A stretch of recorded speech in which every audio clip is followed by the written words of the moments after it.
Marian here. Let's study God's Word. So, ang didakin natin today ngayon is from Brother Bo Sanchez, our founder of the Light of Jesus family. Design your future. So, sabi ni Brother Bo, let's have our Bible verse first pala. Matthew 21 verse 43. The kingdom of God will be taken away from you and given to people that will produce fruit. So, yan, friend. God's kingdom is for all of us who wants to produce fruits or to help God prosper yung kingdom niya and marami pang na people to know who Jesus is. So according to Brother Bo, early 2023, he already jotted down yung kanyang mga activities for 2024. He wrote down his non-negotiables. Ano ba yung non-negotiables ni Brother Bo?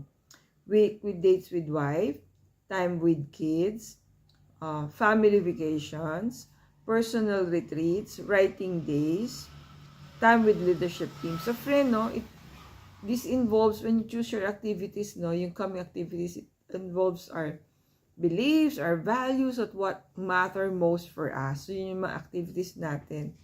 So sabi niya, why do we have to plan in advance? Kasi sabi niya, if you don't design your life, someone else will.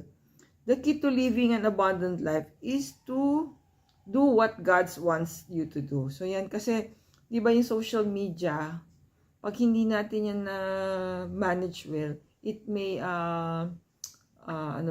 rule our life. So kaya sinasabi ni Brother Bo, let's try to know what God wants us to do. Hindi lang to waste our time, but to make productive in spreading God's words or spreading His kingdom. So ano ba yung sabi niya?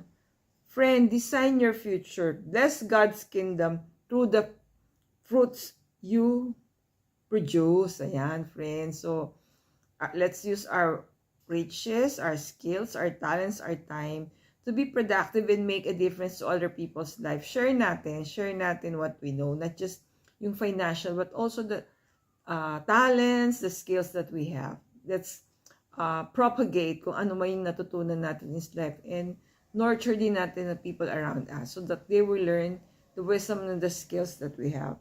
So, ang reflection natin today is what you focus determines your future. Choose your focus well. Focus on God's purpose for your life. So, ang prayer natin is, Dear Father, may you be the Lord of my goals and dreams. Let your will be done, not mine. Amen. Stay safe, everyone. God bless you all. Thank you for watching. See you in our next video.